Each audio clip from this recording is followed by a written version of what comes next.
Hello everyone, welcome to my channel online GS by Diwakar. यहाँ पे देखिए हम लोग भारत के भूगोल का 200 प्रश्न सॉल्व कर रहे थे, जो आपके पीजीटी, नेट जेआरएफ और साथ ही साथ हायर एजुकेशन के लिए काफ़ी इंपॉर्टेंट होने वाला है। यहाँ पे हमने 100 प्रश्नों को देख लिया था और आगे नेक्स्ट 100 प्रश्नों को देखेंगे और इसको हम लोग डिटेल में देख रहे हैं। चूँकि जो पीजीटी का है, आप देखेंगे कि ज़्यादातर जो रेशियो रहता है प्रश्नों का वो इंडियन ज्योग्राफी यानी भारत के भूगोल से या ज्योग्राफी ऑफ इंडिया से ज़्यादा रहता है। जैसे आपने टीजीटी का जो पेपर हुआ उसको आप लोगों ने देखा ही होगा, वहाँ पे 18 से 20 प्रश्न जो है भारत के भूगोल से ही था। ठीक, जबकि है तो सिलेबस में और भी यूनिट, लेकिन सर्वाधिक जो 20 प्रश्न यदि भूगोल से दिया है भारत के भूगोल से, देख लीजिए 2/3 लगभग आपका, या 1/3 आप मान सकते हैं कि 20 प्रश्न 1/3 लगभग जो है इतना दिया है। तो 1/3 काफ़ी महत्वपूर्ण भी हो जाता है कि 20 प्रश्न आपके इधर से सही हो जाते हैं। तो यहाँ पर देखिए स्टार्ट करते हैं हम लोग 101 नंबर का प्रश्न। और आपसे ये भी एक सूचना दे दिया जाए कि जो नेट का फॉर्म है वो अप्लाई होने लगा है, आप उसको अप्लाई कर सकते हैं। यहाँ पे नेट के बैचेज भी आपको मिल जाएंगे और ये 20 से जो है प्रॉपर रेगुलर बैच चलने लगेगा और ये सिलेबस जो है आप लोगों का कंप्लीट करा दिया जाएगा, क्योंकि अभी जो बैच चल रहे थे जनवरी से उसमें कंप्लीट हो चुका है सिलेबस। तो सारी चीज़ें आपको वहाँ पे प्रोवाइड करा दिया जाएगा, टेस्ट भी हो जाएगा। तो पढ़ना आप लोगों को पड़ेगा, सिलेबस हमारी तरफ से यहाँ पे कंप्लीट हो जाएगा, क्योंकि आप लोगों के प्रश्न ज़्यादातर यही रहते हैं कि क्या सिलेबस हो पाएगा कि नहीं। चलिए 101 नंबर देखिए, निम्नलिखित कथनों पर विचार कीजिए। दिया है कि क्षेत्रफल में छत्तीसगढ़ जो है पश्चिम बंगाल से बड़ा है। ठीक, तो ये बात सही है कि क्षेत्रफल में छत्तीसगढ़ का जो क्षेत्रफल है वो लगभग 9 लाख वर्ग किलोमीटर है, जबकि पश्चिम बंगाल का लगभग 8 लाख वर्ग किलोमीटर है। तो इस आधार पर छत्तीसगढ़ का जो पश्चिम बंगाल से बड़ा है क्षेत्रफल। और जनगणना 2001 के अनुसार पश्चिम बंगाल की जनसंख्या छत्तीसगढ़ की जनसंख्या है अधिक है। तो ये आपका राइट है। सॉरी, ये जो आपका क्षेत्रफल की मैं बात करूं, क्षेत्रफल जो है 1,35,000 वर्ग किलोमीटर है छत्तीसगढ़ का। ठीक, और पश्चिम बंगाल का जो है ये आप लगभग आपका 88,000 वर्ग किलोमीटर है। तो इसलिए छत्तीसगढ़ तो ज़्यादा है ही, प्लस जो पॉपुलेशन है, पॉपुलेशन 2001 की जनगणना के अनुसार हम लोग देखें तो छत्तीसगढ़ का जो पॉपुलेशन है ये 9 लाख है। ठीक, लगभग। और यहीं जो है पश्चिम बंगाल का 8 के आसपास है, और ये यहाँ पे 8 लाख नहीं बल्कि 8 करोड़ के आसपास है। ठीक, तो इसलिए पश्चिम बंगाल की जो जनसंख्या है छत्तीसगढ़ से अधिक होगी। तो इस आधार पे यहाँ पे देख सकते हैं ये भी राइट है, ये भी राइट है। अब 2011 के अकॉर्डिंग आप लोग देख लीजिएगा, सेंसस आपके पास होगा ही। ठीक, तो इसमें सी राइट हो जाएगा 1 और 2।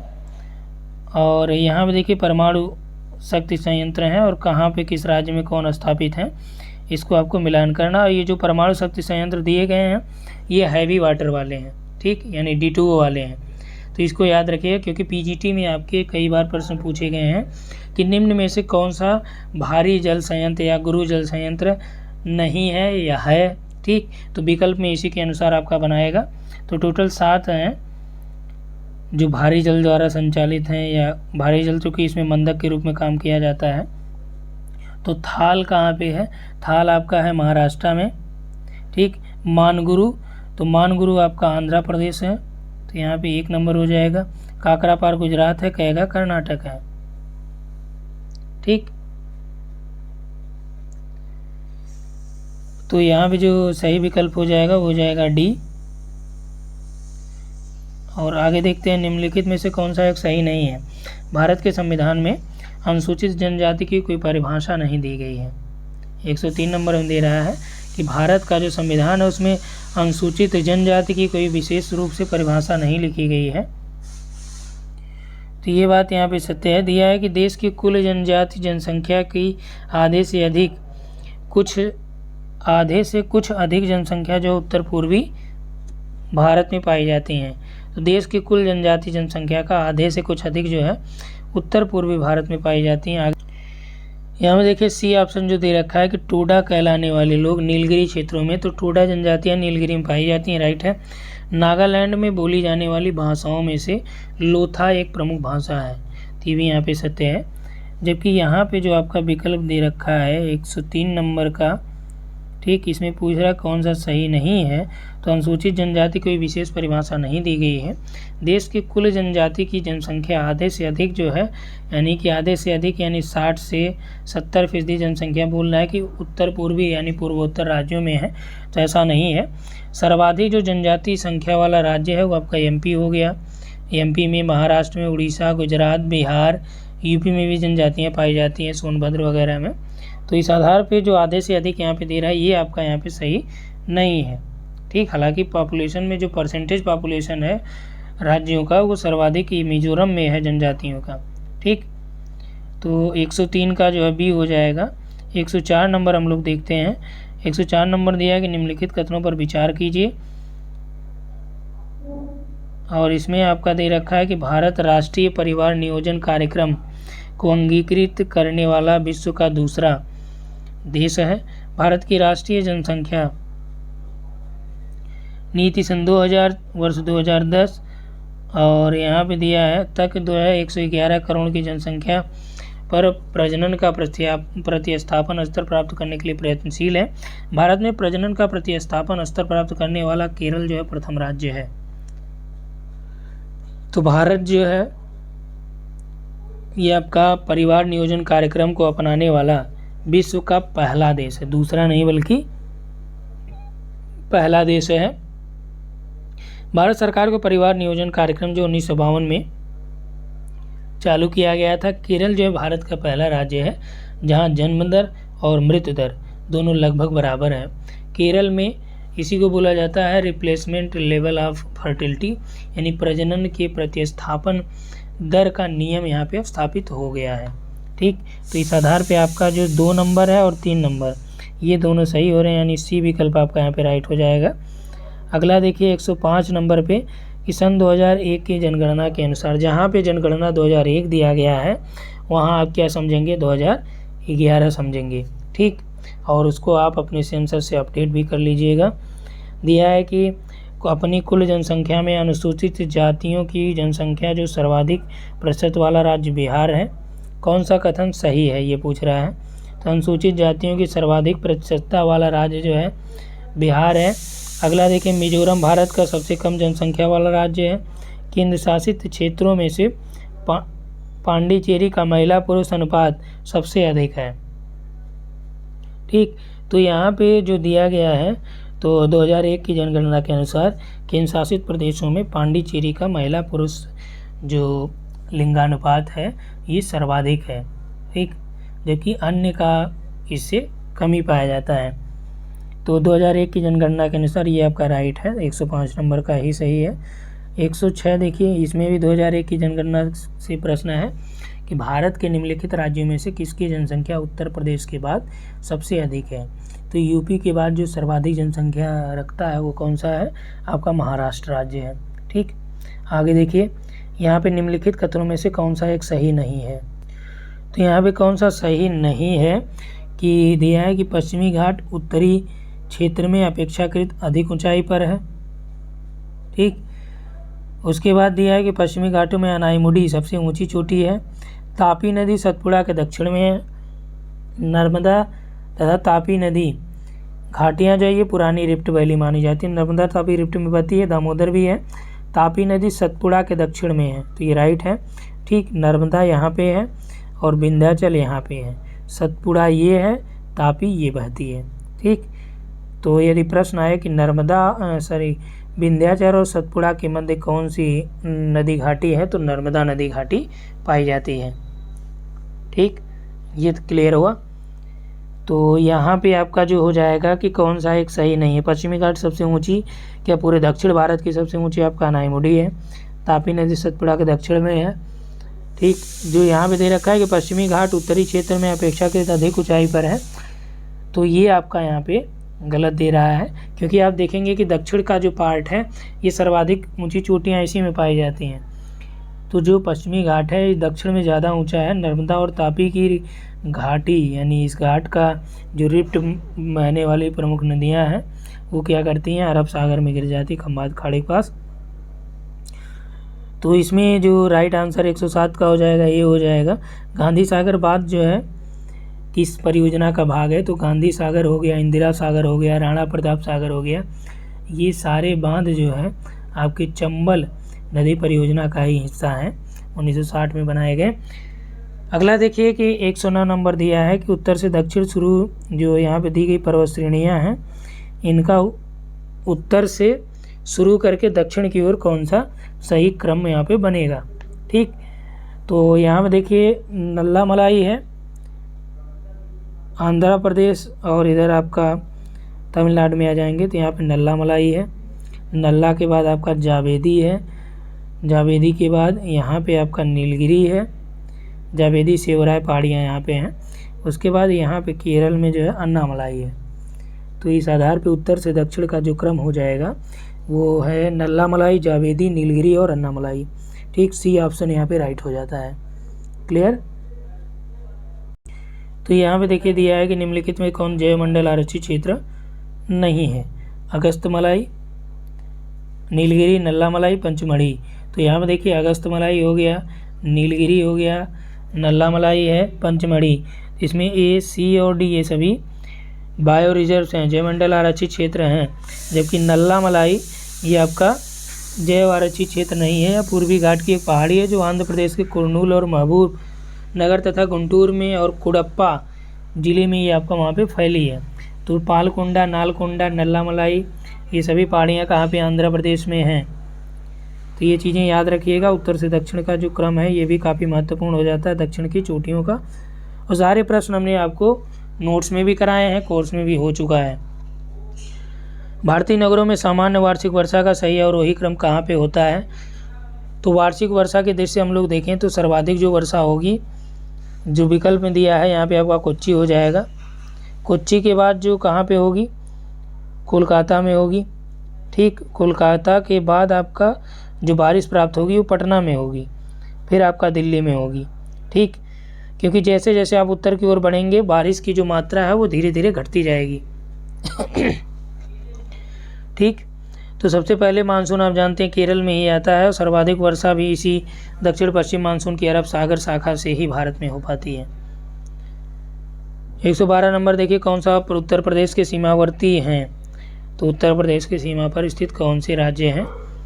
तो उत्तराखंड हो गया, और आपका हिमाचल भी आ जाता है उत्तर पश्चिम में हरियाणा है, दिल्ली और राजस्थान है, दक्षिण में मध्य प्रदेश है, दक्षिण पूर्व में छत्तीसगढ़ है और पूर्व में आपका बिहार एवं झारखंड इससे लगता है। तो यहाँ पे देखिए पंजाब की सीमा जो है इससे नहीं लगती, हरियाणा की लगती है। ठीक, तो यहाँ पे जो आपका विकल्प हो जाएगा वो हो जाएगा, एक को हटा दीजिए, छत्तीसगढ़ और राजस्थान और झारखंड इनकी मिलती है, भी हो जाएगा। अगला देखिए बिजली घर के बारे में दिया गया है। राज्य में कौन सा कहाँ पे सुमेलित है। काठ गोदाम या कोट गोदाम या काठ गोदाम जो है यहाँ पे कोठागुंडम होना चाहिए था। ठीक, तो कोठागुंडम ये आपका आंध्र प्रदेश में है, रायचूर कर्नाटक में है, मेट्टूर जो है तमिलनाडु में है, बानकबोरी या बाकबोरी ये गुजरात में है। ठीक, इस आधार पे जो आपका राइट आंसर हो जाएगा बी हो जाएगा। अगला देखिए 114 नंबर दिया है, निम्न कथनों पर विचार कीजिए। इसमें दिया है कि मौन घाटी जो है राष्ट्रीय वन नल्लामलाई श्रेणी में पाए जाते हैं। तो राइट है ये कि मौन घाटी जो राष्ट्रीय वन है ये नल्लामलाई बल्कि अन्नामलाई श्रेणियों में पाए जाते हैं। ठीक, तो नल्लामलाई की जगह ये अन्नामलाई में पाए जाते हैं, केरल और तमिलनाडु की सीमा पर पाए जाते हैं, जबकि नल्लामलाई जो है आंध्र प्रदेश में स्थित है। अगला देखिए मौन घाटी राष्ट्रीय वन के निकट पत्थरकट डागू जल विद्युत परियोजना बनाने का प्रस्ताव है। तो ये आपका सही बात है। कुंती नदी मौन घाटी के वर्षा प्रचुर वनों से उद्भूत होती है। तो कुंती नदी जो है ये मौन घाटी से ही निकलती है। तो यहाँ पे भी आपका ये राइट है, ये भी राइट है, ये रॉन्ग है। तो 2 और 3 यानी सी ऑप्शन राइट हो जाएगा। अगला देखिए सूची 1 और 2 को मिलान करना है। राष्ट्रीय पार्क है बोंडला वन्यजीव अभ्यारण्य कहाँ पे है। तो बोंडला ये आपका गोवा में है। कांगेर घाटी राष्ट्रीय पार्क ये आपका छत्तीसगढ़ में है। औरंग राष्ट्रीय पार्क या अभ्यारण्य ये असम का है औरंग। ठीक, ऊषा कोठी वन्यजीव अभ्यारण्य ये उड़ीसा का है ऊषा कोठी। इस आधार पर राइट आंसर 115 का आपका हो जाएगा बी। ठीक, अगला देखिए 116 में दिया गया है, समस्त स्मारकों पर विचार कीजिए। चंपानेर, पावागढ़ पुरातत्व उद्यान, छत्रपति शिवाजी रेलवे स्टेशन मुंबई, और यहाँ पे देखिए मामल्लपुरम है, सूर्यकोण या सूर्य मंदिर कोणार्क। इसमें कह रहा है कौन सा जो है यूनेस्को की विश्व विरासत स्थल में सम्मिलित हैं। तो यहाँ पे यूनेस्को की जो विश्व विरासत स्थल है उसमें देखा जाए तो ये चूँकि तत्कालीन ये प्रश्न आपका 2005 के आसपास का है, तो इस आधार पे यहाँ पे हम लोग देखेंगे तो इसका जो मामल्लपुरम हो गया, सूर्य मंदिर है, और आपका चंपारण पावागढ़ पार्क है, महाराष्ट्र का छत्रपति शिवाजी टर्मिनल है, ये सारे जो है यूनेस्को की सूची में शामिल किए गए हैं। ठीक, तो इस आधार पे 1, 2, 3 और 4 ये सभी यूनेस्को की विश्व विरासत में आएंगे। अगला देखिए भारतीय रेल। अब आपको क्या करना है, विश्व विरासत स्थलों का गूगल कर लीजिए, कितने हैं, नए कितने शामिल किए, ये सारे काम आपके हैं, क्योंकि कुछ आपको भी यहाँ पे करना है। भारतीय रेल से संबंधित निम्नलिखित कथनों पर विचार कीजिए। उत्तर पश्चिम रेलवे का मुख्यालय कहाँ पे है? जोधपुर में। ठीक, उसके बाद दिया है इंडरेल पास एक इच्छानुसार यात्रा टिकट है, विशेषतः स्वतंत्रता सेनानी और भारत के किसी खेल में प्रतिनिधित्व करने वाले खिलाड़ियों के लिए उपलब्ध है। फेयरी क्वीन विश्व की सबसे पुराने चालू इंजन को प्रयोग करने वाली गाड़ी है तथा भारतीय रेल इसके द्वारा वन्य जीवन तथा विरासत स्थलों की यात्रा भी कराता है। तो यहाँ पे जो आपका राइट आंसर हो जाएगा, केवल 3 यहाँ पे सही है। ठीक, और दोनों यहाँ पे रॉन्ग है। तो इंडरेल पास जो है एक इच्छानुसार पास है, जिसे ग्रहण करने वाला यात्री विभिन्न पर्यटक स्थलों पर भ्रमण कर सकता है। ठीक, जबकि उत्तर पश्चिम रेलवे का जो मुख्यालय है जोधपुर नहीं बल्कि कहाँ पे, जयपुर में है। तो इस आधार पर ये दोनों रॉन्ग हो जाएंगे। अगला देखिए, निम्नलिखित कथनों पर विचार कीजिए। ये आपका दिया गया है, भारत के 28 राज्य, दिल्ली और पांडिचेरी उसमें सम्मिलित नहीं है, में सिक्किम का क्षेत्रफल सबसे कम है। ठीक, तो ये आपका देखिए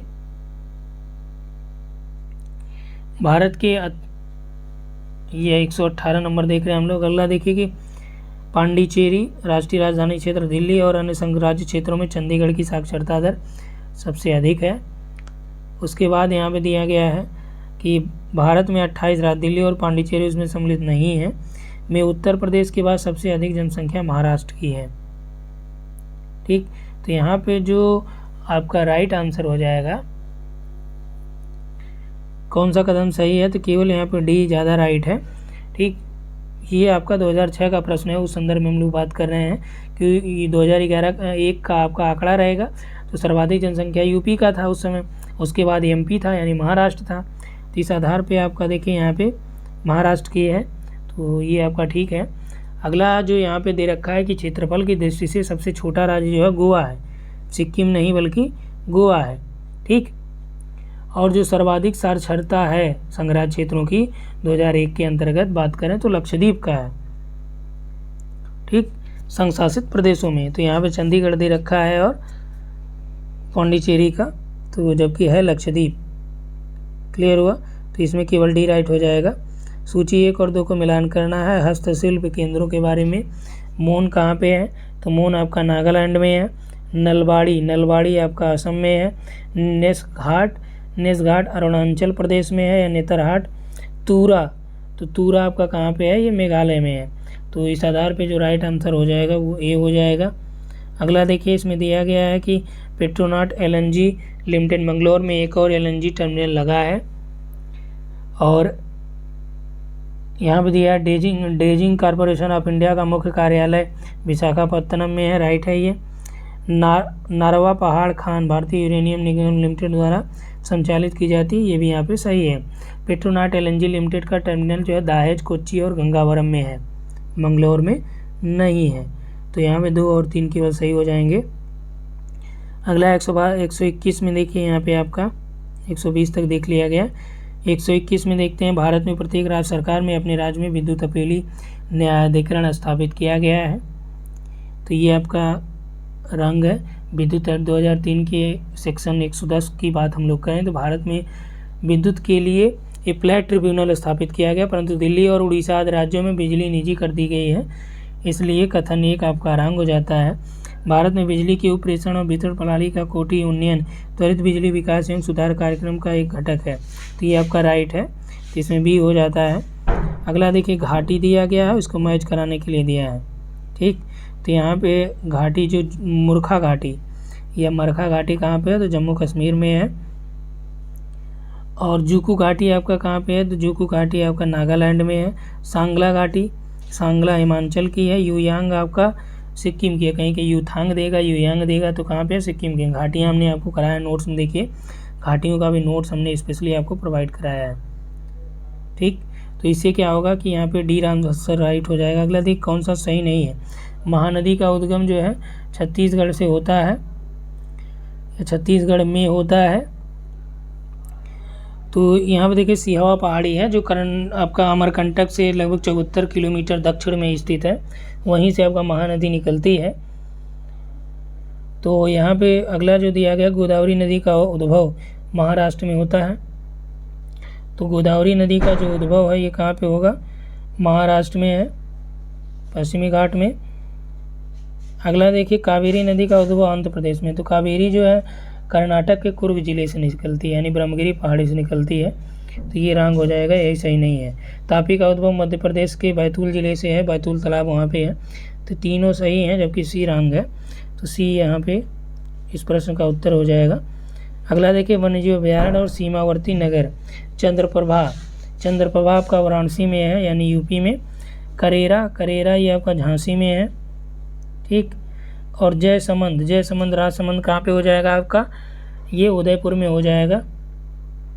नाहरगढ़, तो नाहरगढ़ आपका जयपुर में हो जाएगा। ठीक, तो यहाँ पे जो राइट आंसर आपका हो जाएगा वो हो जाएगा सी। अगला 125 में देखिए भारत में उत्तर से दक्षिण की ओर जाते समय जो है नदियों का सही अनुक्रम कौन सा है। उत्तर से दक्षिण जाते और जो नदियों का क्रम है वो देखिए श्योक आती हैं, श्योक के बाद जास्कर है, जास्कर के बाद स्पीति नदी, स्पीति के बाद सतलज नदी है। तो श्योक है, जास्कर, स्पीति, यानी बी राइट हो जाएगा यहाँ पे। ठीक, श्योक जो उत्तरी लद्दाख और जास्कर लद्दाख के दक्षिण उत्तर पूर्वी भाग में, स्पीति हिमालय के काजा में, और सतलज जो है कैलाश पर्वत से निकलकर हिमाचल और पंजाब में ये सब प्रवाहित होती हैं। निम्न जिलों में से किसी एक में हाल ही में हीरा युक्त किम्बरलाइट का बृहद भंडार मिला। तो किम्बरलाइट कहाँ पे मिला है, तो किम्बरलाइट आपका रायपुर के पयाली व छत्तीसगढ़ में बेहराड़िम जो क्षेत्र है वहाँ पे खोजे गए हैं। तो इसमें रायपुर राइट हो जाएगा। अगला देखिए हाल ही में इस्पात उद्योग के संदर्भ में कौन सा कथन सही है, इस पर विचार कीजिए। तो यहाँ पे दिया है वाइजैक स्टील प्लांट जो है मिनी रत्न घोषित हो चुका है, वाइजैक। अगला यहाँ पे दिया है इसको का सेल के साथ विलय हो गया है। ठीक, तो कौन सा सही उत्तर यहाँ पे पूछ रहा है। तो यहाँ पे देखिए इसको का सेल के साथ विलय हो गया, राइट है। वाइजैक को स्टील प्लांट में मिनी रत्न कंपनी घोषित किया गया है, 2006 में इसे बनाया गया था। तो इसमें आपका राइट आंसर हो जाएगा, 1 और 2 दोनों सही हैं। 1940 के दशक में निर्मित स्टील वेल रोड जो हाल में चर्चा में था, यानी 2007 में उस समय ये चर्चा था। स्टील वेल रोड जो है ये किससे संबंधित है, कहाँ से है। ठीक, तो ये भारत में लेडो और म्यांमार से होकर चीन में कुमिंग तक जाता है। ठीक, लेडो और म्यांमार से होकर जो है चीन में कुमिंग तक जाता है। ये स्टील वेल सड़क का जो निर्माण है ये द्वितीय विश्व युद्ध के समय अमेरिकियों के द्वारा किया गया था। ये सड़क म्यांमार से होकर जाती थी। अगला है टॉप स्लिप नाम से किसे जाना जाता है। तो टॉप स्लिप जो कहते हैं वो आपका इंदिरा गांधी वन्यजीव अभयारण्य या राष्ट्रीय उद्यान को टॉप स्लिप के नाम से जाना जाता है, क्योंकि यहाँ पे नेशनल पार्क जो ये हैं समुद्र तल से लगभग 300 मीटर की ऊंचाई पर पश्चिमी घाट पर स्थित है, जो अन्नामलाई पर्वत श्रेणी का ही हिस्सा है। इसलिए ये ऊंचाई पे होने की वजह से इसे टॉप स्लिप बोला जाता है। ठीक, डी राइट हो जाए। सेवराय पहाड़ी कहाँ पे है, तो जो जावेदी हैं सेवराय ये पहाड़ियाँ तमिलनाडु के सेलम ज़िले में है। तो ये लगभग 50 वर्ग किलोमीटर क्षेत्र में फैली हुई हैं। अगला देखिए 131 में काली नदी भारत के दक्षिण पूर्वी भाग में बहने वाली नदी है। और दिया है कि दक्कन पठार अपने पश्चिम किनारे पर उच्चता पर है और पूर्व में बंगाल की खाड़ी की दिशा में उसके जो ढाल है वो मंद प्रवणता का है। तो कारण तो आपका राइट है। जबकि काली नदी जो है ये आपका दक्षिण भारत में पश्चिम की ओर प्रवाहित होने वाली नदी है। काली नदी जो है ये आपका अरब सागर की तरफ जाती है, तो इसलिए कथन ये आपका रंग हो जाएगा। यहाँ पे दिया पूर्व की ओर नहीं बल्कि पश्चिम की ओर बहती है काली नदी, तो इसमें डी राइट हो जाएगा, ये गलत है, डी सही, आर सही है। निम्नलिखित राजमार्गों में से कौन सा एक महाराष्ट्र, छत्तीसगढ़ और उड़ीसा से होकर जाता है? तो महाराष्ट्र, छत्तीसगढ़ और उड़ीसा से होकर जो आपका जाता है नेशनल हाईवे नंबर 6 है। गुजरात, महाराष्ट्र, छत्तीसगढ़, उड़ीसा, झारखंड, पश्चिम बंगाल से होते हुए लगभग 2000 किलोमीटर इसका लंबाई है। फिलहाल वर्तमान में सभी नेशनल हाईवे को चेंज कर दिया गया है और इसके डेटा आपको प्रोवाइड कराए गए हैं। ये डेटा लगभग 42 पेजेज में है, जिसको याद करना मुश्किल है। मुश्किल क्या, ये बात ये मान के चलिए कि जो टॉप मोस्ट वाले हैं वही आप याद कर लीजिए, ये संभव नहीं है। 42 पेज आप रट डालिए और प्रश्न एक आध पूछ देगा, नहीं तो नहीं पूछता है। ठीक, तो इसलिए इन चीज़ों को देखते रहिए, क्योंकि हो सकता है कि ये आपका पिछले वाले डाटा से दे दे, तो आप यहाँ पे ये चीज़ें कर ले जाएं। नए डाटा से देगा तो ये मुश्किल होगा करना। चलिए अगला देखते हैं। बालाघाट हीरे की खानों के लिए प्रसिद्ध है, मझगवां मैग्नीज भंडारों के लिए जाना जाता है। ठीक, तो बालाघाट जो है ये हीरे के लिए नहीं बल्कि मैग्नीज के लिए जाना जाता है। जो मझगांव है ये मैग्नीज के भंडार के लिए ना होकर बल्कि हीरे के लिए जाना जाता है। तो ये दोनों एक दूसरे के क्या हैं, अपोजिट हैं, तो इसलिए ना तो एक और ना तो दो सही होगा।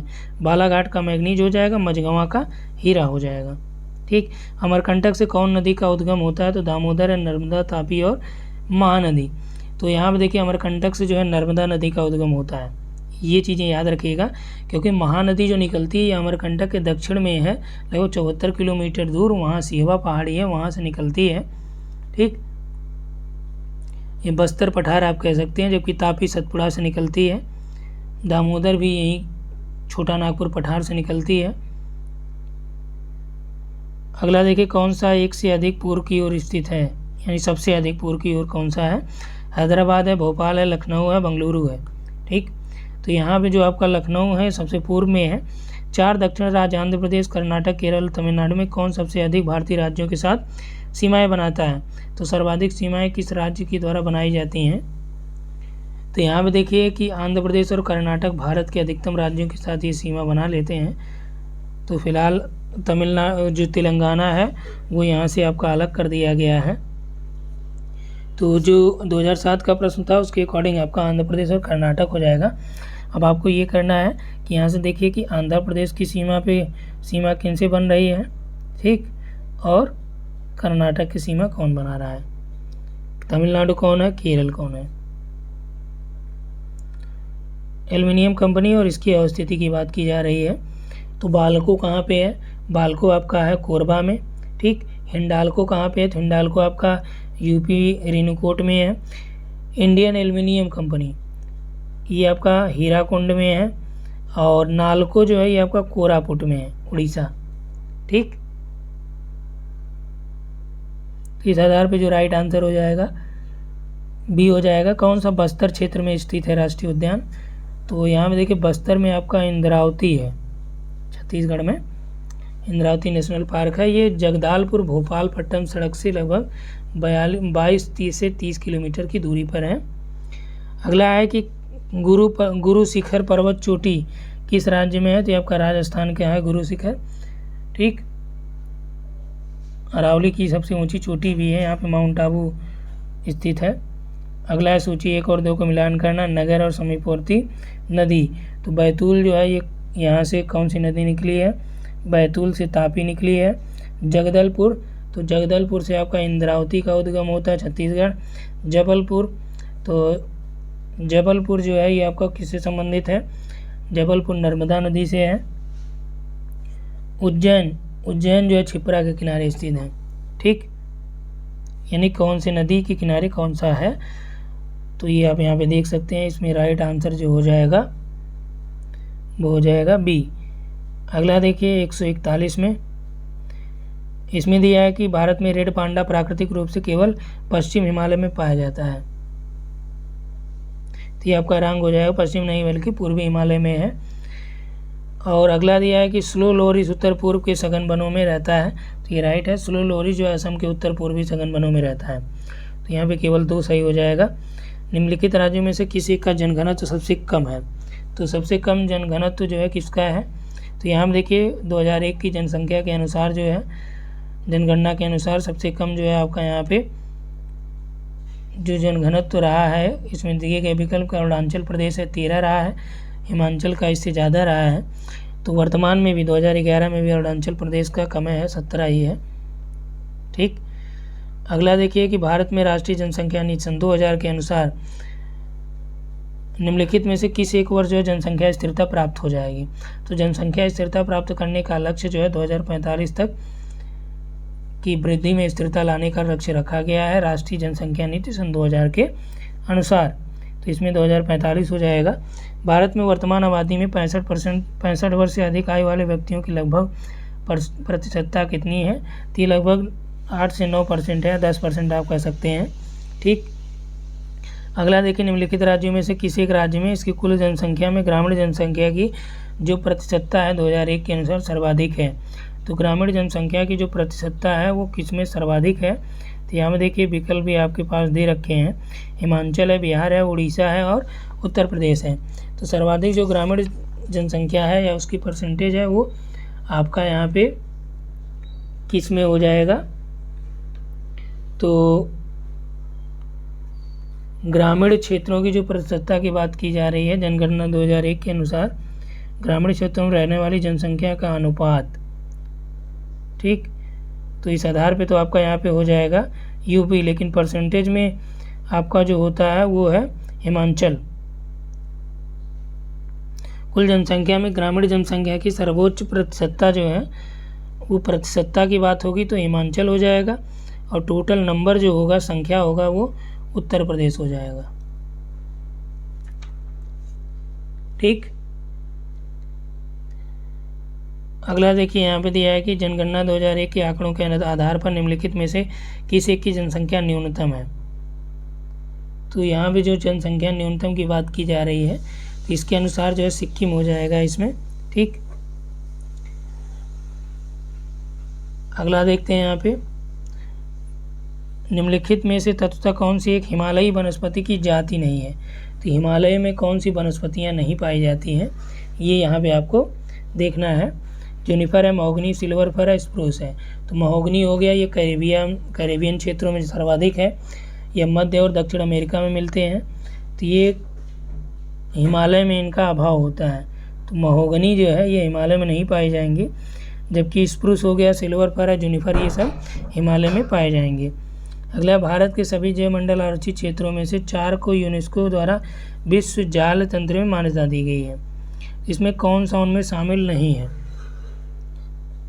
ठीक, तो इसमें कौन सा शामिल नहीं है, तो अभी वर्तमान में जो मैन एंड बायोस्फीयर प्रोग्राम है मैब में, ठीक, इसमें 11 हो गए हैं संख्या वर्तमान में, पहले ये 10 थी।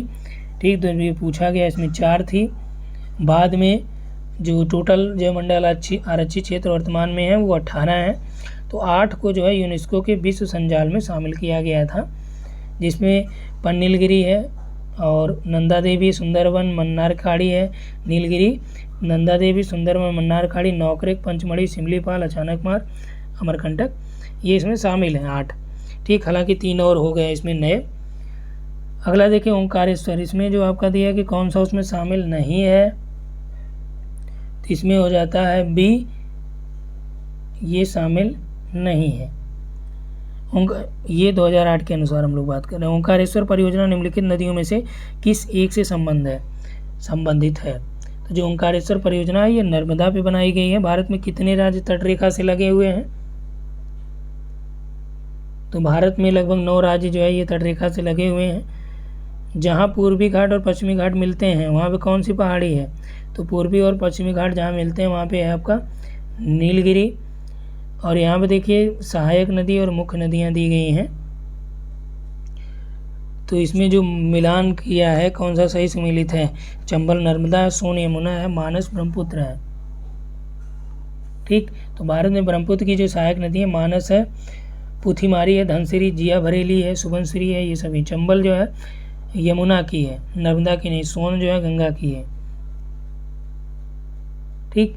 तो सोन किसकी सहायक नदी है? गंगा की है, जो बिहार के पटना में गंगा में मिलती है। तो 152 में जो राइट आंसर हो जाएगा केवल जो है डी, मानस जो यहाँ पे मैच है। अगला देखिए, अंडमान निकोबार द्वीप समूह में लवण जल मगर पाया जाता है। मालाबार क्षेत्र के पश्चिमी घाटों में श्रू और टैपीर पाए जाते हैं। तो अंडमान और निकोबार द्वीप समूहों में लवणी जलीय मगरमच्छ हैं, जबकि तापीर जो है या टैपीर मालाबार क्षेत्र के पश्चिमी घाट में मिलते हैं। तो इस आधार पे जो आपका यहाँ पे राइट हो जाएगा, मालाबार के पश्चिमी घाटों में श्रू और टैपीर पाए जाते हैं। तो यहाँ पे 1 और 2 इस हिसाब से दोनों सही हो जाएंगे। किस एक में नामचिक नामफुक जो कोयला क्षेत्र है काफ़ी प्रसिद्ध है, कहाँ पे है? तो नामचिक नामफुक ये आपका अरुणाचल प्रदेश में है। छत्तीसगढ़ राज्य में निम्नलिखित में से कौन सा खनिज प्राकृतिक रूप में मिलते हैं? तो छत्तीसगढ़ में जो प्राकृतिक रूप में आपका बॉक्साइट है, डोलोमाइट है, लोहा एस्केट, टिन है, ये सभी पाए जाते हैं, ठीक।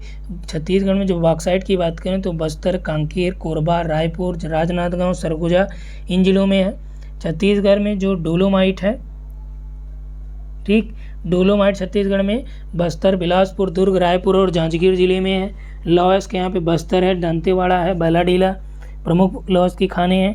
टिन यहाँ पे बस्तर और दंतेवाड़ा जिले में मिलता है, ठीक। तो यहाँ पे सभी मिलते हैं, तो इसलिए इसमें डी हो जाएगा। अगला देखिए, टिहरी पनबिजली परियोजना किस नदी पर बनाई गई है? तो टिहरी आपका ये भागीरथी पर बनाई गई है, और इसमें जलप्रपातों को मिलान करना कौन सा किस पे है या कौन सा सुमेलित है यहाँ पे, ठीक, 157 नंबर में। तो कपिल धारा जो जलप्रपात है, तो कपिल धारा जो यहाँ पे दिया गया ये नर्मदा नदी पर बनाया गया, गोदावरी पर नहीं है। जोंग शरावती पर, शिव समुद्रम कावेरी पर। 2 और 3 यहाँ पे राइट हो जाते हैं। अगला देखिए, निम्नलिखित युग्मों में से कौन सुमेलित हैं? तो सिंचाई परियोजना दिया है और राज्य दिया है। दमन गंगा जो जल परियोजना है कहाँ पे है? तो दमन गंगा यहाँ पे आपका गुजरात में है। गिरिना जो है ये महाराष्ट्र में है, महाराष्ट्र के जलगांव जो है, और पंबा जो है ये केरल में है। तो यहाँ पे सभी सुमेलित हैं। 1, 2, 3 तपोवन और विष्णुगढ़ जल विद्युत परियोजनाएं कहाँ पे हैं? तो तपोवन और विष्णुगढ़ ये आपका उत्तराखंड में है, ठीक, चमोली ज़िले में। और अगला देखिए 160 नंबर यहाँ पे कि जनगणना 2001 के आंकड़ों के अनुसार भारत में 10 लाख से ऊपर जनसंख्या वाले शहरों में से कौन इसमें शामिल हैं? तो 2001 की जनगणना के अनुसार 10 लाख से अधिक जो है इसमें लुधियाना है, सूरत है और नागपुर है, कोच्चि में नहीं है। तो इस आधार पे आपका कौन सा हो जाएगा? 2001 के अनुसार जो यहाँ पे दिया गया विकल्प है, और 11 में आपका ये सारे 10 लाख से अधिक हो गए हैं। तो यहाँ पे जो 11 के अकॉर्डिंग हो जाएगा 1, 2, 3 और 4 हो जाएगा। जबकि 2001 के अनुसार जो विकल्प दिया गया है ये कभी इसमें सुमेलित नहीं है, तो इसमें डी भी आप लगा सकते हैं। कोच्चि का भी वर्तमान में हो ही गया है। अगला देखिए, निम्नलिखित में से किस एक में राष्ट्रीय उद्यानों की संख्या अधिकतम है? तो जो विकल्प है अंडमान निकोबार, अरुणाचल प्रदेश, असम और मेघालय।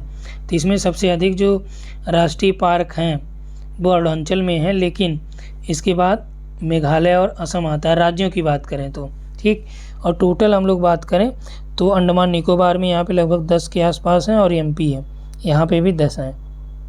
फिलहाल यहाँ पे टोटल ये राष्ट्रीय उद्यान और बायो रिजर्व सब मिला के हैं, लेकिन नेशनल पार्क की बात करें तो सर्वाधिक जो है अरुणाचल प्रदेश में है,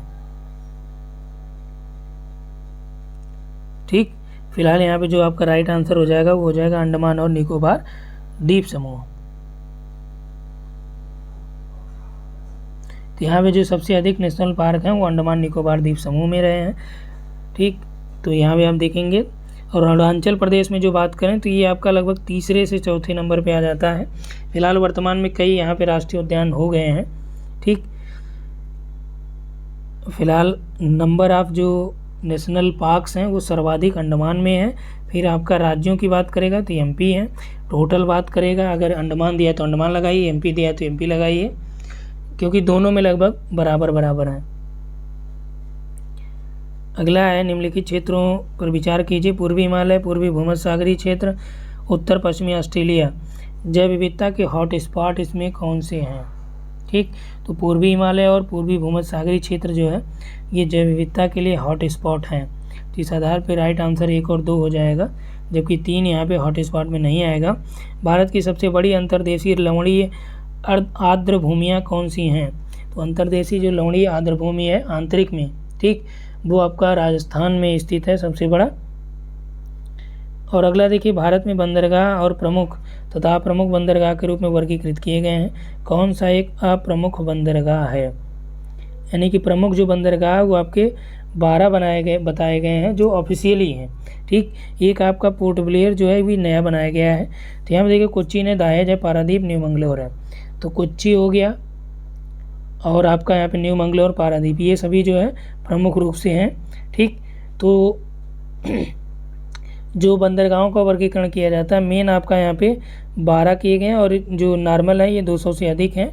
ये जो 12 हैं ये प्रमुख रूप से इसलिए हैं क्योंकि इनका सेंट्रल गवर्नमेंट के द्वारा ये आपका यहाँ पे नियंत्रित किए जाते हैं भारत सरकार के द्वारा। जबकि दहेज जो है ये प्रमुख पोताश्रय में नहीं है। हालांकि रसायन सामग्री का उत्पादन या निर्यात आयात जो है दहेज से किया जाता है। ठीक, सोम्पेन जनजातियाँ कहाँ पे हैं? तो सोम्पेन आपका निकोबार द्वीप समूह में पाई जाती हैं। अगला है कि दुलस्ती जो पावर स्टेशन है किस नदी पर है? तो ये आपका दुलस्ती चिनाब नदी पर बनाया गया है। अगला है विश्व में उष्णकटिबंधीय मरुस्थल महाद्वीपों के पश्चिमी सीमांतों में व्यापारिक पवन पट्टी में पाए जाते हैं। तो ये आपका राइट है, व्यापारिक पवन पट्टी में महाद्वीपों के पश्चिमी भागों में ये पाए जाते हैं। भारत में पूर्वी हिमालय क्षेत्र उत्तर पूर्वी से अधिक वर्षा प्राप्त करता है। तो यहाँ पर देखिए भारत का जो पूर्वी हिमालयी क्षेत्र है ये उत्तर पूर्व से अधिक वर्षा प्राप्त करता है। ठीक, तो यदि बात करें हम लोग तो यहाँ पे जो आपका भारत में पूर्वी हिमालय क्षेत्र है ये उत्तर पूर्वी मानसून, यहाँ पे देखिए ध्यान दीजिएगा, ये उत्तर पूर्वी का मतलब उत्तर पूर्वी मानसून है। ठीक, तो जो भारत का पूर्वी हिमालय उत्तर पूर्वी मानसून से नहीं बल्कि दक्षिण पश्चिम मानसून से अधिक वर्षा प्राप्त करता है, इसलिए ये रंग हो गया, ये राइट होगा। अगला देखिए, निम्नलिखित कथनों पर विचार कीजिए। शिशु जन्म दर जन्म से 1 महीने के अंदर होने वाली शिशु मृत्यु के आकलन में किया जाता है। तो ये आपका रंग है। ठीक, शिशु मृत्यु दर हमें ये बतलाता है कि 1 साल की उम्र के पहले प्रति 1000 कितने शिशु जो है कालग्रस्त हो गए हैं वो इसमें शामिल किए जाते हैं, और जो जीवित जन्म के लिए शिशुओं को इसमें शामिल किया जाता है। तो शिशु मृत्यु दर किसी वर्ष में प्रति 100 जीवित जन्मों पर उसी वर्ष में मृत शिशुओं की संख्या को शामिल करते हैं। तो यहाँ में जो शिशु मृत्यु दर है ये किसी वर्ष में प्रति 1000 जीवित जन्मों पर उसी वर्ष जो मृत शिशुओं की संख्या उसको शामिल किया जाता है शिशु मृत्यु दर में। तो यहाँ पे दोनों आपके रंग हो जाते हैं। ठीक, अगला देखिए यहाँ पे दिया गया है कि 169 नंबर की भारत के जनसंख्या घनत्व में जनगणना 1951 तथा जनगणना 2001 के बीच 3 गुना से अधिक वृद्धि दर्ज की गई थी। तो 1951 की बात करें तो 111 जो जनघनत्व था 111 ये रहा है वर्ग किलोमीटर। 2001 में देखें तो यही 324 हो गया है, मतलब भारत का टोटल। और सालाना वृद्धि दर देखें तो 1951 का 1.25 रहा है, 2001 का जो है 1.93 रहा है। ठीक, तो इस हिसाब से हम लोग देखें तो न तो ए सही है न तो 2 नंबर सही है, क्योंकि यहाँ पे वार्षिक वृद्धि दर 1951 तथा जनगणना 2001 के बीच दोगुनी अंतर। तो यहाँ पे देखिए 1.25 रहा है, ये 1.93 रहा है, तो यहाँ दोगुनी अंतर तो है नहीं। ठीक, और यहाँ पे दिया है कि 3 गुना है, 117 यहाँ पे है तो 1951 में, 2001 में आपका कितना है 324 रहा है, वर्तमान में है 382 2011 के अनुसार जनघनत्व भारत का। ठीक, तो यहाँ पे देखिए ये यदि देखा जाए तो ये 3 गुने से कम है। ठीक, तो ये हो जाएगा लगभग 351 के आसपास 3 गुना। तो यदि 2011 जोड़ता तो 3 गुने से अधिक यहाँ पे हो जाता। तो इस आधार पे आपका यहाँ पे हो जाएगा डी 169 नंबर में।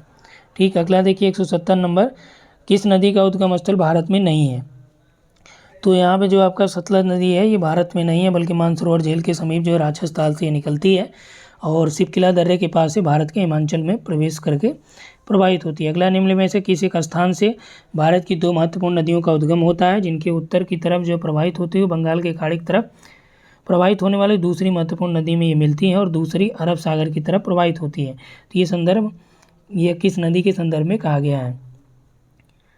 तो इसमें देखिए अमरकंटक से यहाँ पे 2 नदियाँ निकलती हैं, जिसमें सोन नदी जो है उत्तर की ओर प्रवाहित होते हुए गंगा में मिल जाती है तथा नर्मदा जो है पश्चिम की ओर प्रवाहित होते हुए अरब सागर में गिर जाती है। तो यहाँ पर देखिए क्या बोला है कि 2 महत्वपूर्ण नदियाँ हैं, एक उत्तर की ओर प्रवाहित होती है बंगाल की खाड़ी की तरफ प्रवाहित होने वाली दूसरी महत्वपूर्ण नदी में मिल जाती है। तो यहाँ पे दूसरी महत्वपूर्ण नदी गंगा होगी, पहली आपकी ब्रह्मपुत्र है, दूसरी अरब सागर में जो है प्रवाहित हो जाती है। तो अरब सागर में कौन निकलती है, तो अमरकंटक से 3 नदियाँ हैं।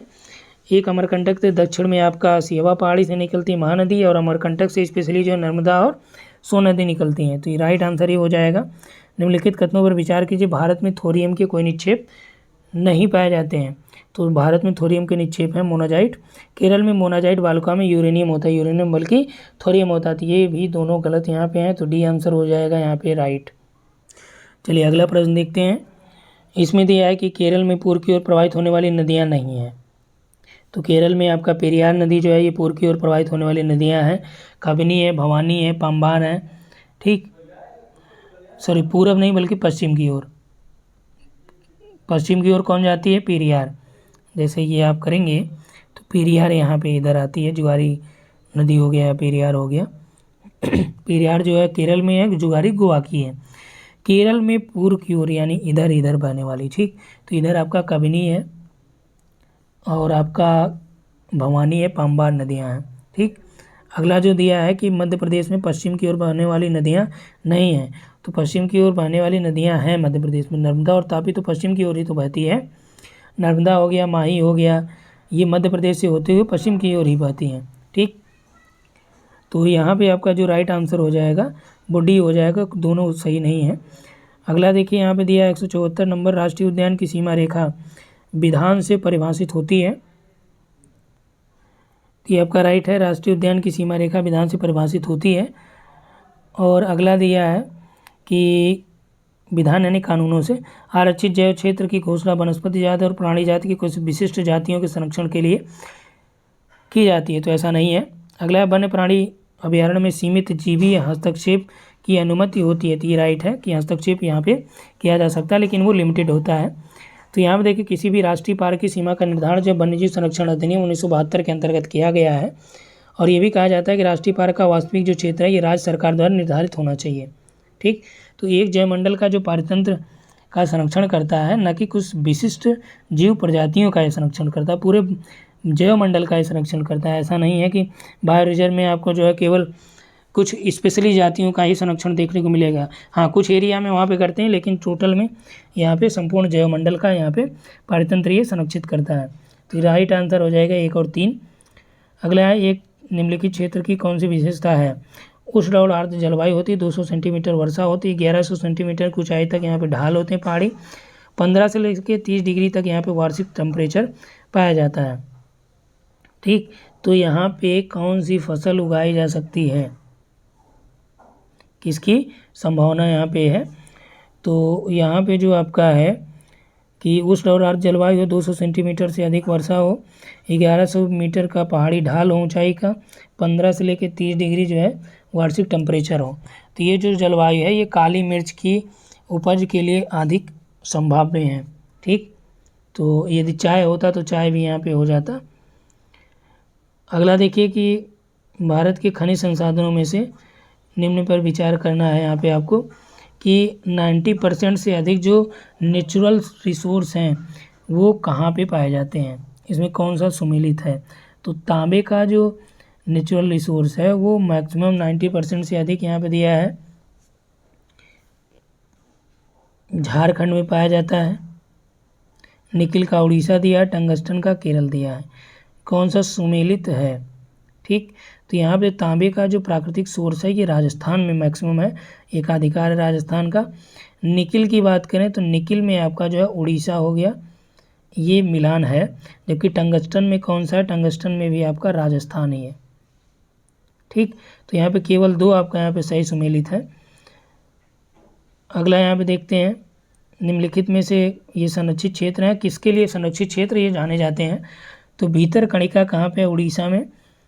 किसके लिए जाना जाता है? तो ये लवण जल में मगरमच्छ और कछुआ यहाँ पे होता है, पाला जाता है।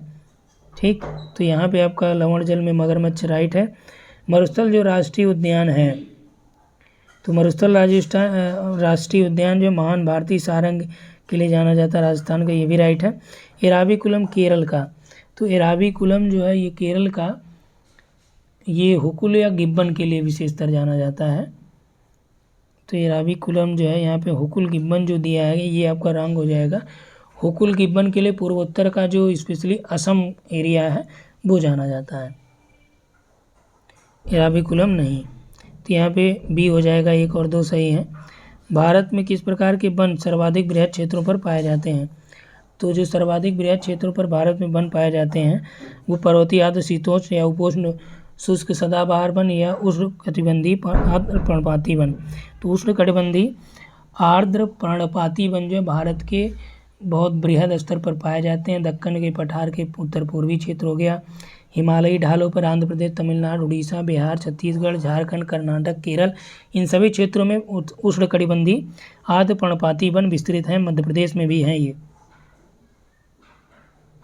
ठीक, अगला यहाँ पे देखिए दिया है कि लूनी नदी के संदर्भ में कौन सा कथन सही है? तो लूनी नदी यह बहकर खंभात की खाड़ी के पास जा मिलती है। तो ये खंभात की खाड़ी में गिरती नहीं है बल्कि कच्छ के रण में ये आपका समा जाती है। ठीक, तो ये रंग हो गया। यह बहकर कच्छ की खाड़ी में गिरती है, ये भी गलत है। यह पाकिस्तान में बहते हुए एक सिंधु की सहायक नदी में विलीन हो जाती है, गलत है।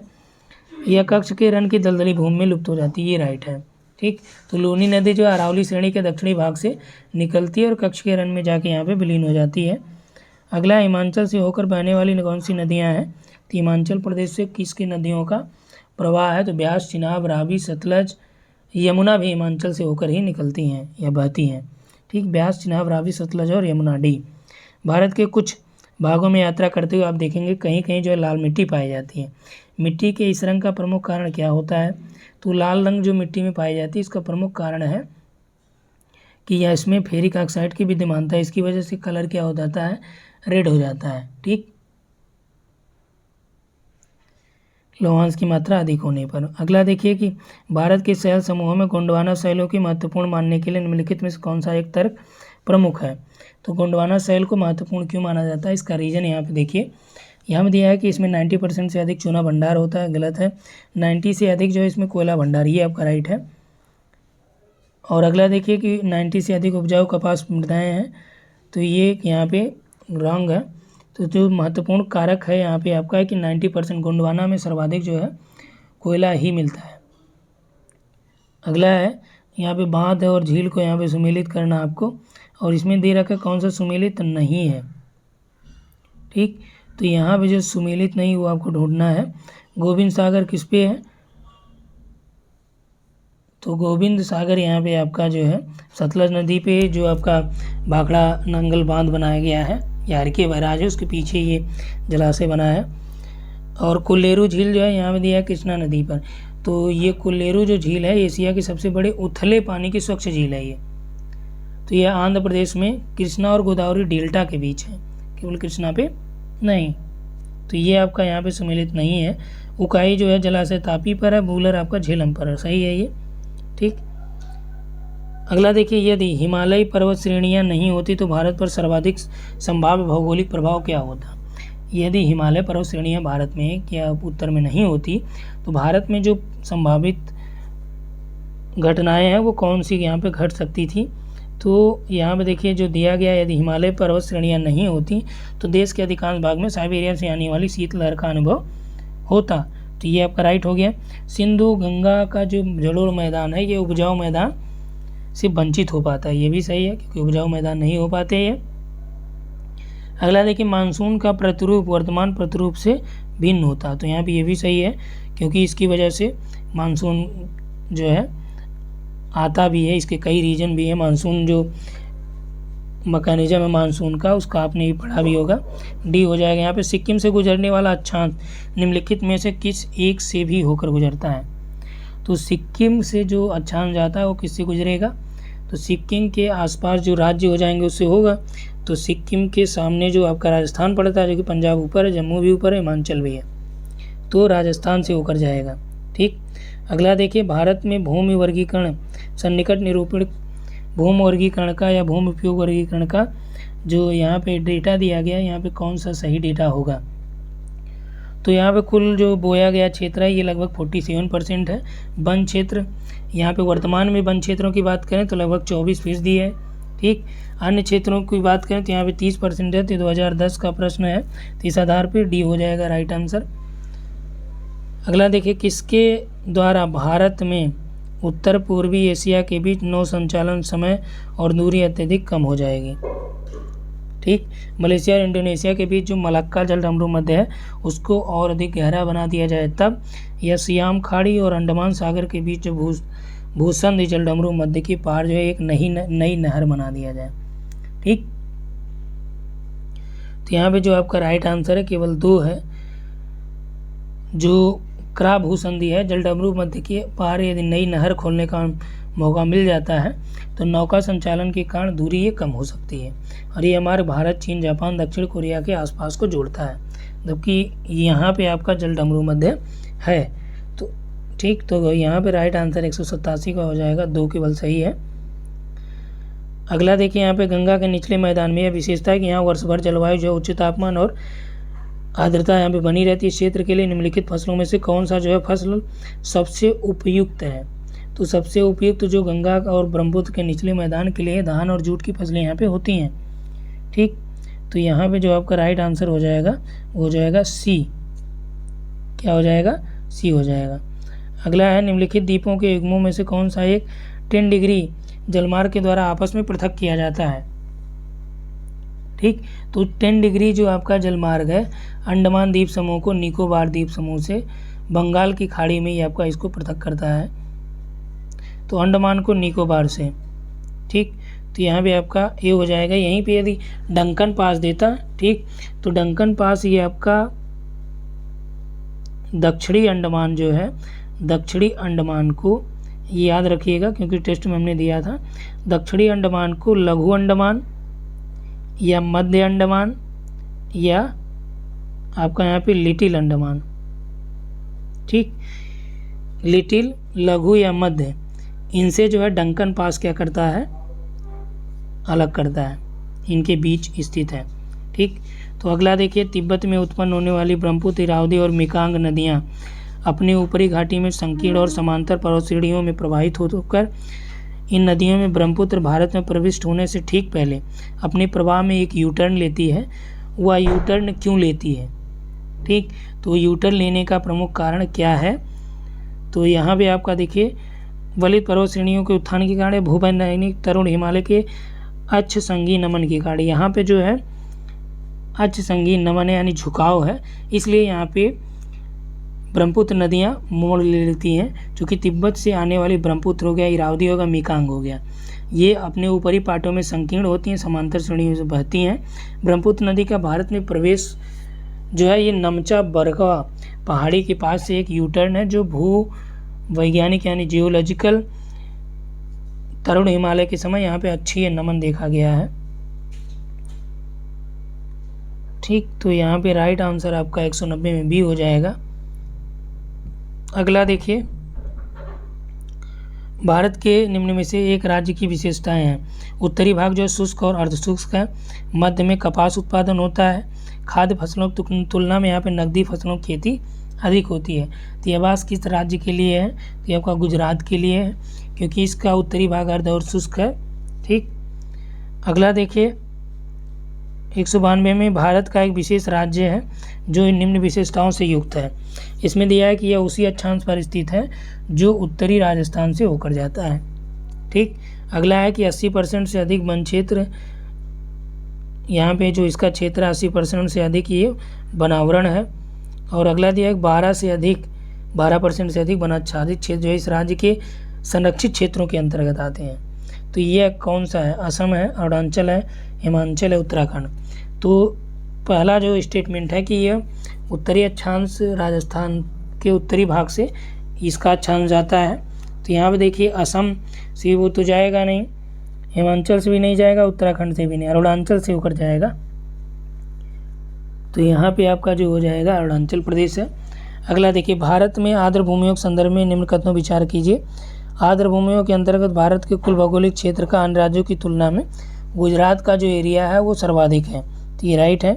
भारत में तटीय आर्द्र भूमि का कुल भौगोलिक क्षेत्र आंतरिक आर्द्र भूमि के कुल भौगोलिक क्षेत्र से अधिक है। तो ये आपका जो दिया गया है 193 नंबर का,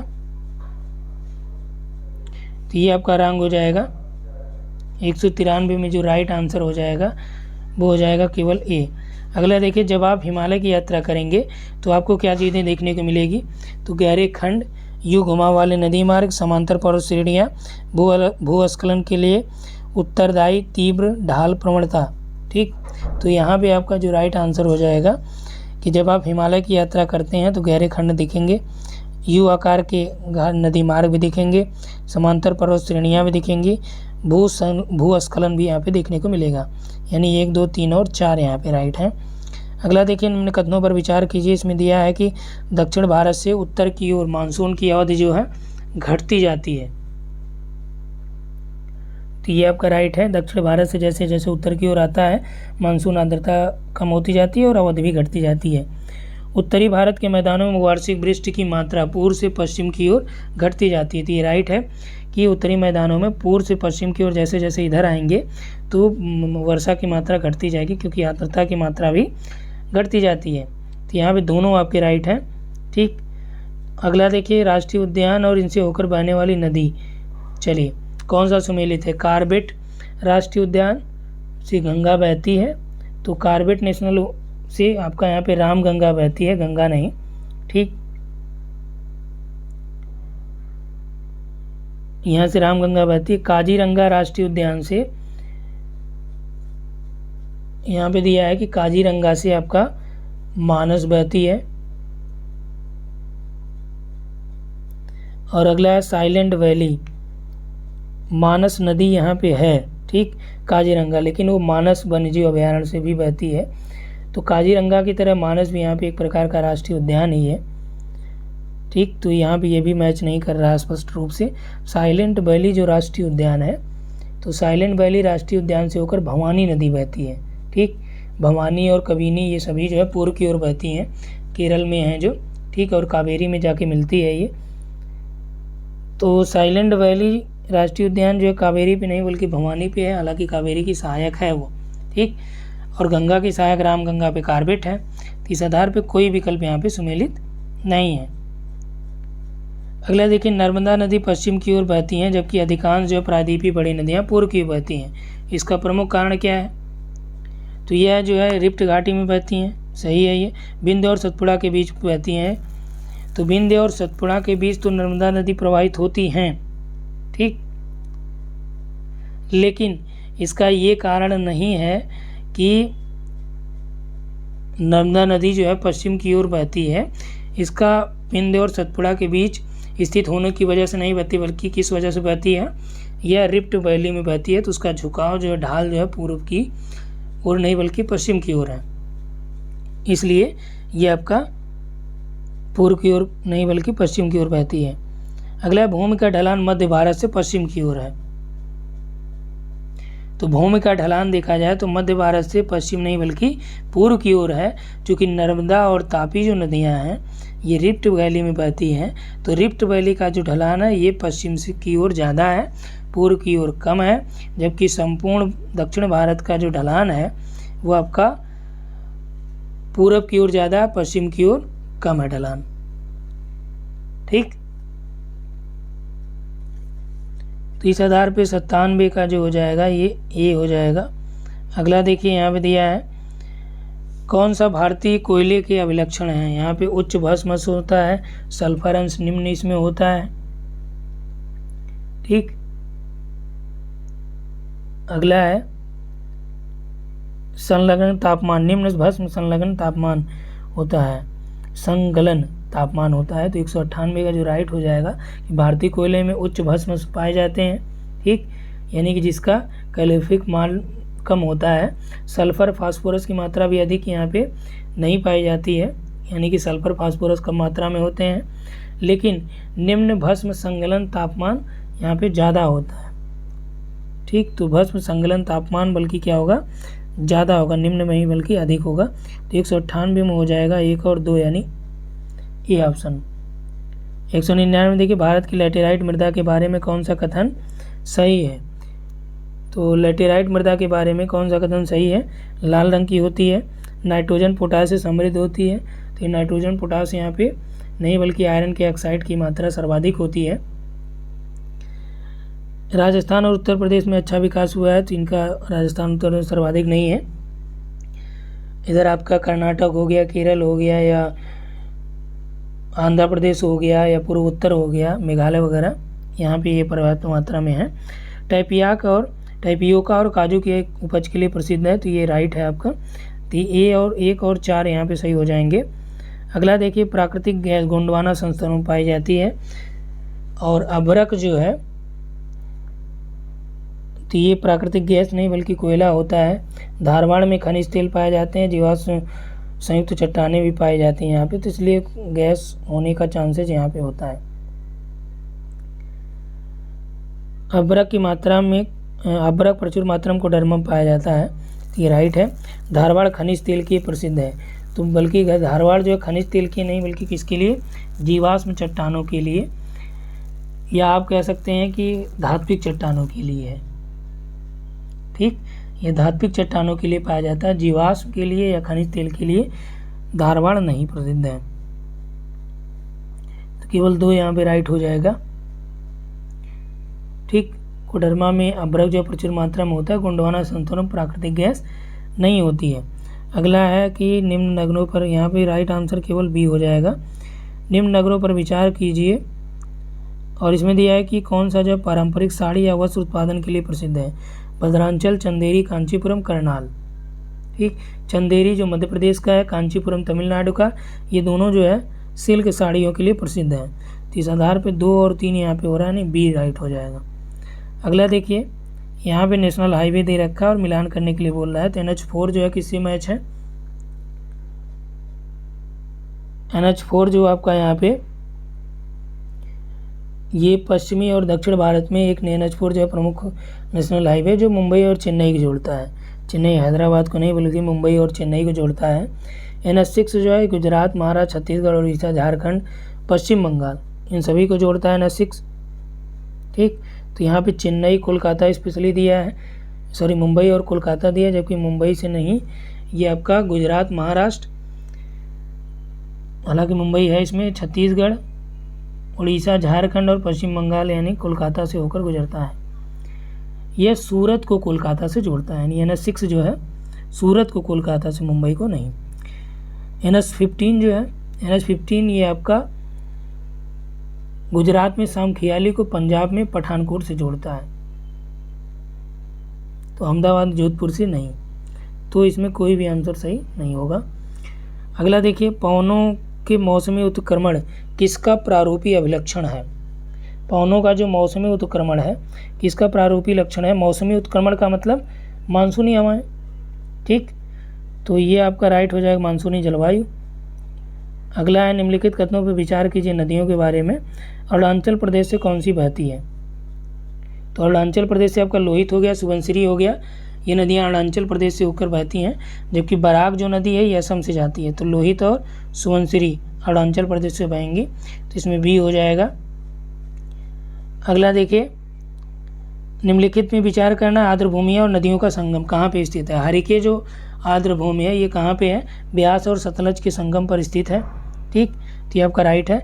केवलादेव घाना पक्षी अभयारण्य, तो केवलादेव जो घाना राष्ट्रीय उद्यान है ये आपका भरतपुर में है, जो पक्षी अभयारण्य है। ये गंभीर और बाणगंगा नामक 2 नदियों के संगम पर है। तो बनास और चंबल नहीं बल्कि गंभीर और बाणगंगा। आंध्र प्रदेश में जो आपका कोलेरू झील है ये मूसी और कृष्णा का संगम नहीं बल्कि ये आपका एक प्रकार की ताज़े पानी की सबसे बड़ी झील है। कोलेरू जो है ये कृष्णा और गोदावरी के जो डेल्टा हैं उनके बीच है। तो इस आधार पे आपका 205 का जो राइट आंसर हो जाएगा केवल 1 हो जाएगा। अगला है कार्डमम पहाड़ियाँ। और कार्डमम देखिए, कार्डमम जो है कहाँ पे है, यहाँ पे दिया है कार्डमम पहाड़ियाँ। कार्डमम या इलायची इसे कहा जाता है। ये भारत की दक्षिणतम पहाड़ियाँ हैं जो दक्षिण पश्चिमी घाट का हिस्सा है। ये केरल और पश्चिमी तमिलनाडु में है, तो कोरल मंडल तट पर ये नहीं है। कैमूर जो पहाड़ियाँ हैं, तो कैमूर जो आपका है ये विंध्य श्रृंखला के पूर्वी भाग में स्थित है, जो मध्य प्रदेश और बिहार में आ जाएगा, कोंकण में नहीं है। महादेव एमपी में है, यानी मध्य भारत में आ जाएगा ये आपका। मिकिर जो पहाड़ियाँ हैं ये आपका पूर्वोत्तर में है, असम में है। तो यहाँ पे 3 और 4 ही सही है, ये दोनों रंग हो जाते हैं, तो सी ऑप्शन यहाँ पे राइट हो जाएगा। अगला देखिए, यदि आप हिमालय से होकर यात्रा करेंगे तो आपको वहाँ जो है किस प्रकार के पादपों को प्राकृतिक रूप में उगते हुए दिखने की संभावना है, बांज, बुरुंश और चंदन। तो वहाँ पे यदि देखा जाए तो चंदन जो है दक्षिण भारत में पाया जाता है, बांज और बुरुंश जो है ये हिमालयन वनस्पतियाँ हैं। ठीक, तो 1 और 2 ये राइट हो जाएगा। भारत में चंगपा समुदाय जो है, इसके संदर्भ में कौन से कथन सही हैं, ये मुख्यतः उत्तराखंड में रहते हैं। तो चांगपा ये आपका जम्मू कश्मीर में है। चांगपा जो समुदाय ये जम्मू कश्मीर के जास्कर क्षेत्र में, यानी वर्तमान में आपका लद्दाख में आ जाएगा। यहाँ पे खानाबदोश या तिब्बती जनजातियाँ हैं जो पश्मीना बकरियाँ पालते हैं, और इनकी ऊन जो अच्छी किस्म के होते हैं ये अनुसूचित जनजातियों में आते हैं, एसटी में आते हैं। ठीक, तो ये भी राइट है, अनुसूचित जनजातियों में आते हैं। तो यहाँ पे 2 और 3 सही हैं, बी ऑप्शन हो गया। भारत के एक विशेष क्षेत्र में स्थानीय लोग जीवित वृक्षों की जड़ों का अनुवर्धन करके जलधारा के आर पार सुदृढ़ पुलों में रूपांतरित कर देते हैं। जैसे जैसे समय गुजरता है ये पुल और अधिक मजबूत हो जाते हैं। ये अनोखे जीवित जल पुल कहाँ पाए जाते हैं, तो ये जो जीवित जल पुल है भारत के मेघालय में खासी जनजातियों के द्वारा ये किया जाता है। ठीक, तो यहाँ पे मेघालय हो जाएगा राइट आंसर। अगला है निम्न कथनों पर विचार कीजिए।